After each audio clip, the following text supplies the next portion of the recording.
Buenas noches, bienvenidos a un nuevo programa de cursos, espacio de entrevistas, charlas del Centro de Estudios Superiores Universitarios de la Universidad Mayor de San Simón.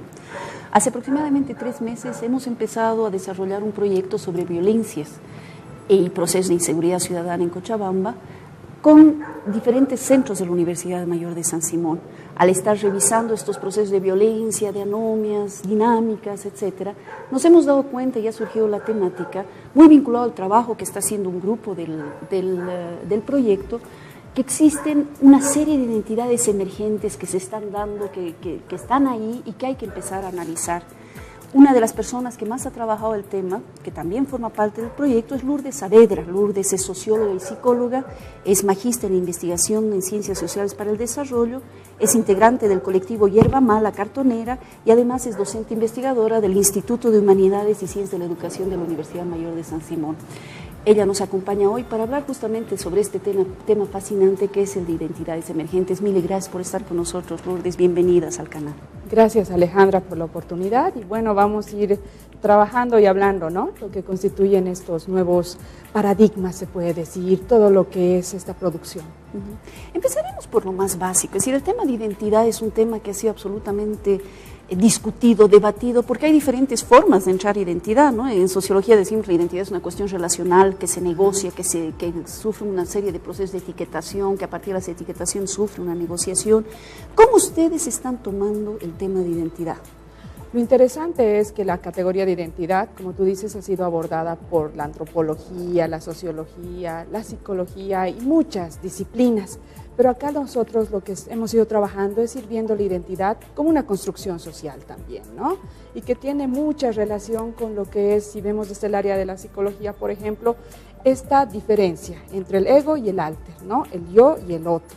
Podemos decir que ya desde todo lo que son los primeros escritos, por ejemplo, de Freud, no se va a negar todo lo que es la relación del sujeto con el otro, ¿no? Porque siempre el sujeto pertenece a un grupo, a un colectivo, y además se va a dar lo que es el instinto gregario también, ¿no? Esta noción de que el sujeto vive en la comunidad. Lo que hemos ido trabajando desde el instituto, y especialmente ya años atrás, con investigadores como Luis Moya, Sonia Castro, Jimena Salinas, son las identidades juveniles, ¿no?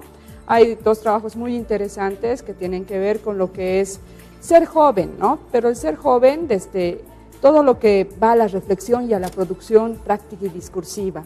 Hay unos libros, un producto de investigaciones que se hicieron ya hace alrededor de unos 4 o 5 años, que están preocupadas más por ver el desafío de ser joven en la zona sur de Cochabamba, por ejemplo.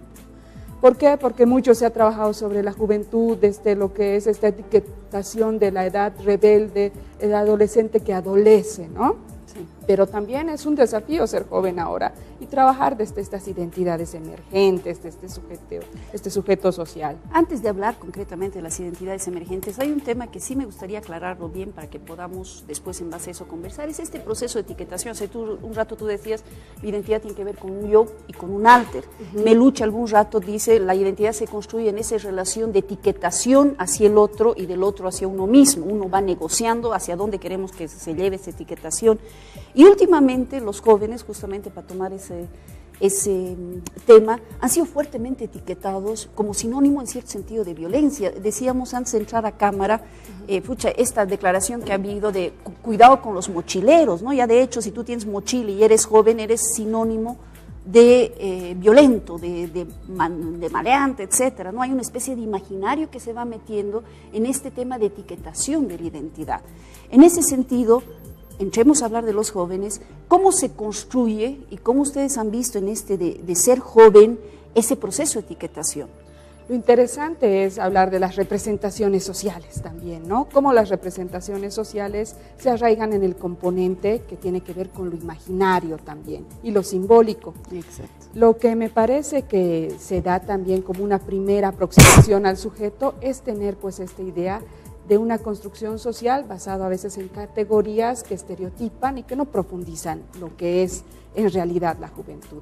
Hay una investigación muy interesante del Instituto de Investigaciones de Humanidades que se llama Aquí somos de todas partes. Volvemos a la zona sur, a los jóvenes, y siempre se piensa, por ejemplo, en todo lo que es la identidad desde, en esta época, lo territorial, la socioestética y el sentimiento de adscripción o membresía a un grupo, ¿no? Unos dicen la zona sur, zona roja, ¿no? O sea, eso ya está en el imaginario cochabambino. Pero esto no nos permite ver en profundidad cómo se construye este proceso en el cual, por ejemplo, como tú decías, ¿no? Estos estereotipos que son como fronteras, ¿no? Como fronteras para irnos interrelacionando con el otro. Melushi también nos va a hablar de lo que es todas estas comunidades emocionales que se van formando, ¿no? En torno a lo que es la agrupación de los jóvenes. Y Maffesoli me gusta mucho cuando habla del contrato social, ¿no? Sí. Dice, hay que pensar otra manera de contrato social que establecen estas nuevas identidades, ¿no? Y los jóvenes como un motor también, por un lado, de cambio, de transgresión, pero por otro lado también el mercado es perverso y va a ser algo que permea las relaciones con el consumo, ¿no?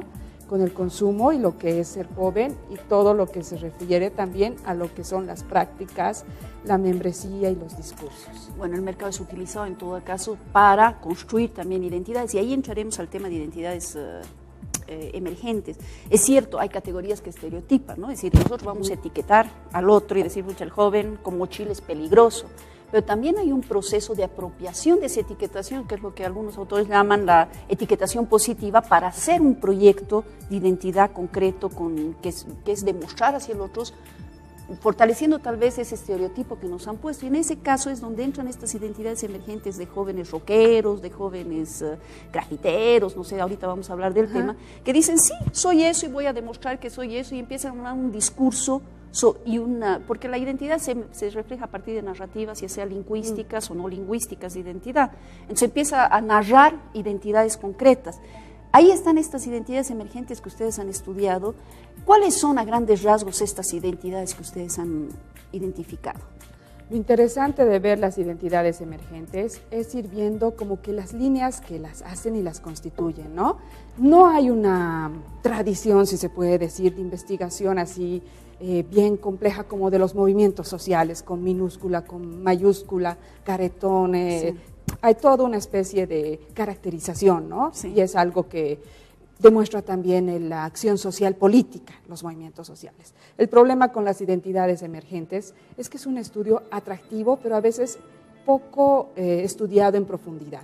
Lo que se ha hecho con humanidades, con otras carreras, es ir viendo más detenidamente qué hay más allá de lo descriptivo, que esta catalogación o la descripción que dice, es que uno tiene cresta, entonces es punk, o entonces es gótico si se viste de negro, ¿no?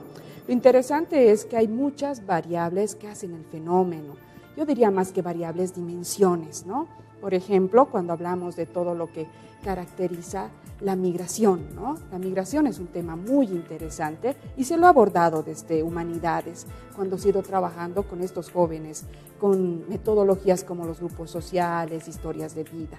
Otra variable interesante que se ha ido trabajando con estas identidades emergentes es también esta variable del underground, ¿no? Pero esto se ha ido trabajando desde estudios muy peculiares, como más en la ciudad de La Paz, de Luis Tapia, que tiene toda una especie de trabajo que va a ver la superficie y el subsuelo político, con el movimiento anarcopunk, o también todo lo que es la problemática de la territorialización. Hay unos relatos de vida muy interesantes en este trabajo del PIEP, La noche es joven, territorialidades urbanas de la noche en la ciudad de La Paz. En Cochabamba me gusta mucho todo lo que se ha ido trabajando con esta concepción de los migrantes en lugares como Villa Sebastián Pagador. Los jóvenes tienen una relación telúrica con sus cerros, por ejemplo. O sea, para ellos su cerro es como algo que va a representar un guardián antropológicamente hablando, pero también es un lugar de apropiación del grupo, ¿no? Estas identidades emergentes también han sido trabajadas desde lo socioestético, ¿no? Hay que entender, por ejemplo, que son también sinónimo de la emergencia en términos de Foucault, ¿no? Cuando dice la emergencia es el lugar del conflicto, más allá de la procedencia y el origen, ¿no? Cuando habla en la microfísica del poder. Entonces, la emergencia de estas identidades ha sido estudiada desde el movimiento hip hop en La Paz. Y justo una persona que ha trabajado mucho es Ángela Riveros, ¿no? Ha visto cómo lo que tú decías, las identidades narrativas, todo lo que conforma el movimiento hip hop se ha unido a lo que es el aymara, algo que nace en Estados Unidos como una demanda bien fuerte urbana, nace pues y se consolida en la ciudad de La Paz. Ucamao y todo lo demás y la producción, o las mujeres, ¿no?, que cantan en aymara, los varones también, todo lo que fue el octubre negro, ¿no es cierto? Entonces ahí vemos cómo hay estos cruces, estas mediaciones para narrar lo que es el movimiento de emergencia en Bolivia, ¿no? Ahora, estas identidades, más o menos con lo que tú estás diciendo, son siempre fluidas, ¿no? Van dinámicas y absolutamente cambiantes, pero hay ciertos elementos que aparecen en todas estas identidades emergentes, ya sean juveniles, ya sean góticos, ya sea el octubre negro, ya sea el hip hop o lo que vayamos viendo en diferentes lugares. Y estos elementos son, por ejemplo, el espacio y el manejo de lo simbólico, que ya lo has mencionado hace un rato, donde el mercado juega un papel fundamental. A ver, hablaremos un ratito de ¿por qué el espacio? ¿Por qué lo local? Mafezoli, por ejemplo, dice lo que caracteriza ahorita el surgimiento de las tribus es su arraigo, buscando un sentido de pertenencia con lo local. ¿Cómo ustedes han visto eso en las investigaciones que han realizado? Esto es muy interesante porque acá estamos viendo que lo local pasa como un proceso que ahora le llaman de neotribalización, ¿no? Más allá del nombre así tan rimbombante, lo interesante es cómo el territorio pasa a ser algo necesario para la identidad colectiva, ¿no? Y lo local, esto tiene como que dos sentidos, hay rupturas y continuidades, ¿no? O sea, si bien hay una ruptura con todo lo que es las instituciones tradicionales, hay una crítica fuerte a la iglesia, a la familia y a lo demás, lo que se va a dar es una continuidad, tal vez, especialmente en América Latina, con ese sentimiento de arraigo a lo local, pero también mediado por el imaginario, ¿no? Me parece, y no se han hecho muchos estudios, de la plaza pública. ¿Por qué la plaza pública tiene una importancia en todo lo que es la historia de las ciudades y de la territorialización también, ¿no? Pero ¿por qué estas tribus urbanas solo existen porque quieren ser vistas? En algún sentido, hay otras que no, que se esconden, se segregan, ¿no? Pero la plaza pública está cobrando nuevos sentidos. En Cochabamba nomás ves gente del MAS en la 14 de septiembre y en la esquina de la catedral están los emos, ¿no? Claro. O sea, entonces estamos viendo que si bien lo político entendido en términos así formales, que no tenemos un diputado panqueto en Cochabamba, qué sé yo, ¿no?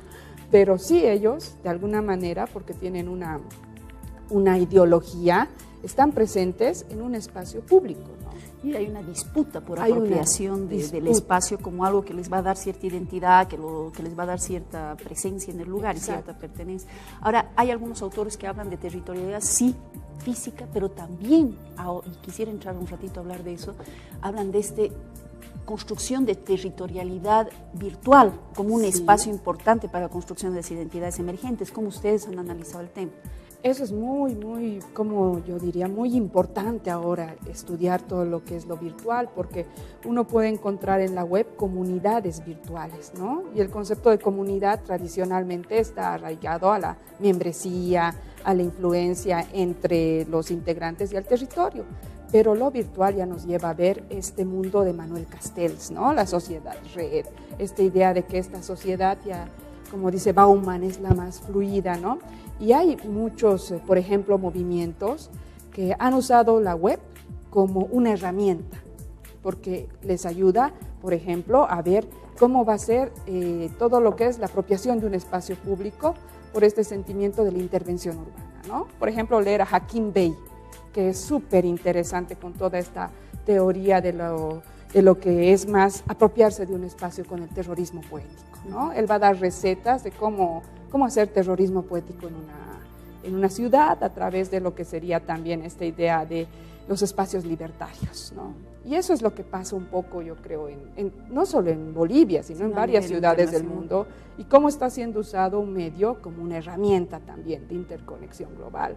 O cuando en Europa llaman una marcha, por ejemplo, de bicicletas, ¿no? Porque están cansados de todo lo que es ya el medio ambiente, todo lo que es la saturación de las vías y demás. Yo creo que además de eso hay también ciertos dominios, ¿no? Antes yo te contaba alguna vez que se usa el punto .tk, que son como que tendrías que bucear en la web para encontrar ciertos espacios, porque lo que produce también este sentido de comunidad es alejarse del otro, del adulto, del policía, y buscar maneras para escaparse de todo eso. Distinguirse y proponer desde afuera, es decir, Exacto. no ser parte del sistema, etc. Sí, no ser parte del sistema, estar desde afuera, pero yo diría que si estamos viendo lo territorial, lo virtual, la web como un espacio donde es un caldo de cultivo nomás pues, de todas estas acciones, también está lo corporal, ¿no? Porque si vemos lo socioestético, está lo corporal. Quiero entrar sobre ese tema porque has hablado del arte, has hablado del imaginal, de lo corporal, pero antes de entrar de eso, hay algunos autores que hablan de lo virtual como una especie de complementación, no es necesariamente, no sé, los que han estudiado el movimiento Somos 130, 140 en México, decían, sí, la red permite una construcción de comunidad, pero esa construcción siempre acaba también convergiendo con una construcción en la calle, como sucede aquí. Hay estas identidades emergentes, digamos, a ver, voy a replantear mi pregunta. ¿Hay identidades emergentes que solo se mueven en las redes o siempre hay este lazo con la calle? Creo que en nuestro caso específico hay un lazo todavía con el cara a cara, ¿no? Si bien hay webmasters increíbles que manejan todos estos recursos, yo considero que sí, que todavía estar con un espíritu de cuerpo, pero el cuerpo como una presencia, es pues lo cotidiano, ¿no? La política en las calles y todo lo que son las masas.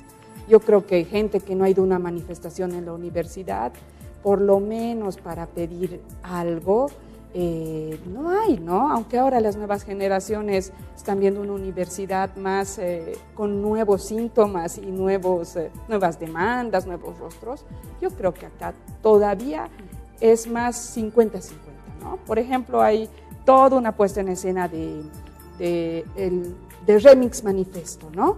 Que ahí te habla, sí, de que en sociedades europeas o norteamericanas, como la web es su hábitat, ¿no? Es bien interesante porque en The Remix Manifesto, que es un documental, uno que ahí da sus declaraciones, dice, mis padres siempre hacían todo para llevarme al campo, mostrarme más allá de la tecnología. Para mí ese no es mi mundo, simplemente no es mi mundo está con el chip, mi mundo está con el sampleo y hacer arte con todo lo que es la tecnología. Y también hay esta noción de que, por ejemplo, la web no es solo una telaraña, sino es un tejido social. Pero eso todavía aquí está complementado con el cara a cara. Y ahí el cuerpo, y quiero entrar a ese tema porque a mí me interesan mucho los estudios de cuerpo, juega un papel fundamental. Claro que sí. Porque el cuerpo es un lienzo donde voy a ir narrando mi identidad. En el caso de Cochabamba y de los estudios que ustedes han hecho, ¿cómo aparece este fenómeno del cuerpo? El fenómeno del cuerpo es nomás un espacio, otro territorio, ¿no? Y también donde se encarna lo que son las relaciones del poder. Interesante, por ejemplo, es ir viendo cómo el cuerpo va a tener otras dimensiones. Ahora hay más allá de la universidad, hay toda una serie de literatura subterránea, ¿no? De los fanzines y demás, que pulularon en los 90s, que crecieron en el 2000. Y Sergio Ustares decía, ¿no? O sea, las estéticas de la violencia viendo el cuerpo, ¿no? A ver, ¿y cómo se puede ver, digamos, estéticas de la violencia en el cuerpo? Lo que él decía es que, por ejemplo, en estas producciones subterráneas el cuerpo era el terreno para la protesta, ¿no? O sea que ahí lo que se mostraba era más lenguaje visual, donde se veía, por ejemplo, a Bush, ¿no? Siendo abusado, o sea, y era como que poner el cuerpo como una estética para ver la violencia, pero en contra lo hegemónico, ¿no?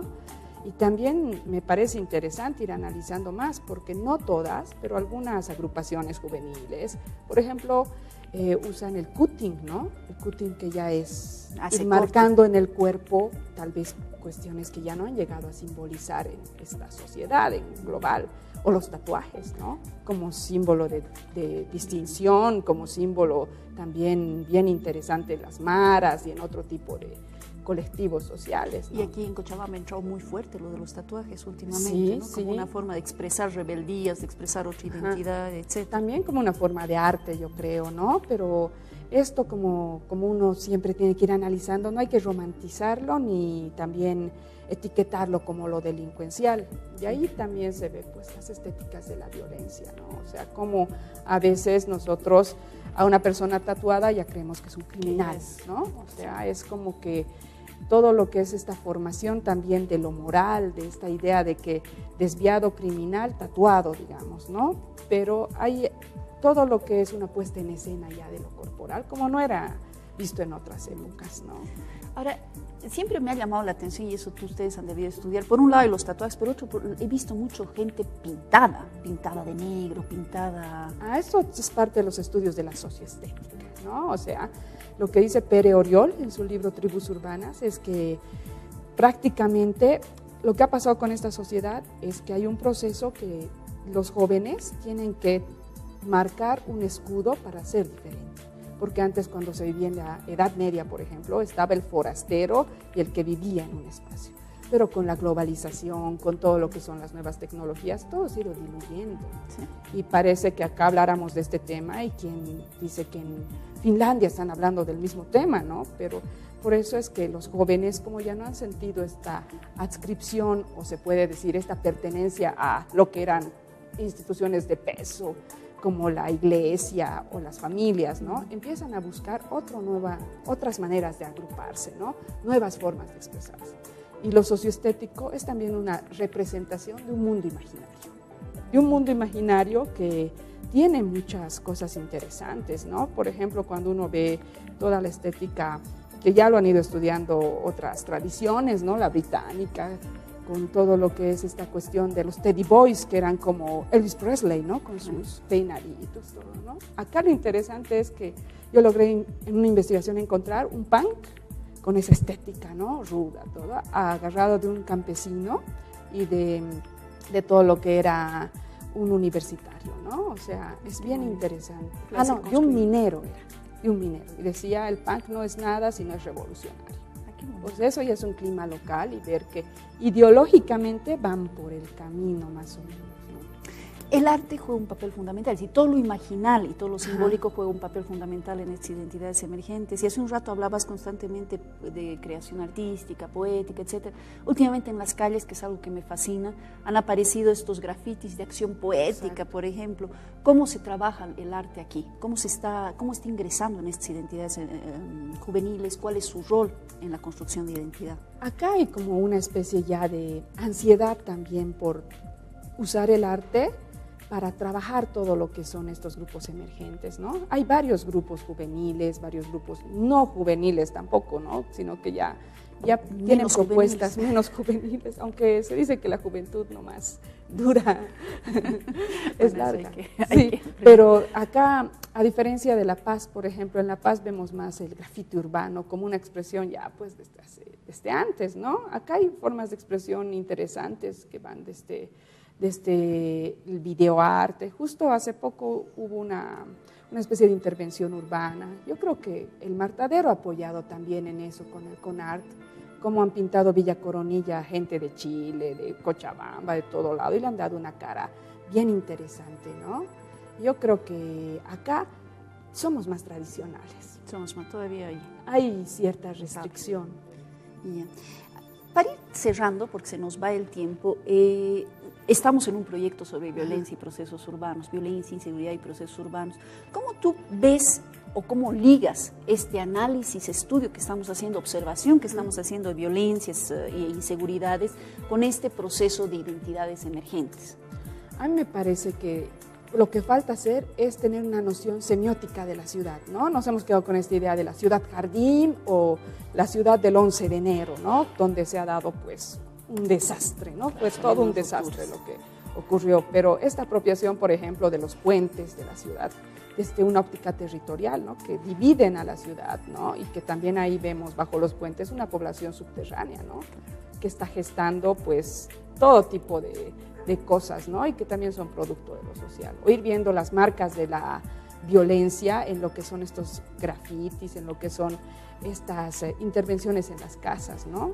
Pero también esto nos lleva a ver que hay que distinguir, ¿no? Una cosa es lo delincuencial y otra cosa es el mundo imaginario de estos grupos. No se puede necesariamente encasillar, pero yo creo que esto nos ayuda para ir viendo de otra manera, leyendo de otra manera la ciudad y viendo de otra manera también la acción metodológica que se se quiere hacer sobre Claro, todo y eso. la intervención que se puede hacer, la construcción de un vivir bien, pero Claro. no basado en etiquetaciones. Además, yo creo que uno de los grandes problemas que se tiene en esta época es que no hay alternativas así bien serias o que hayan tenido una continuidad en el tiempo, ¿no?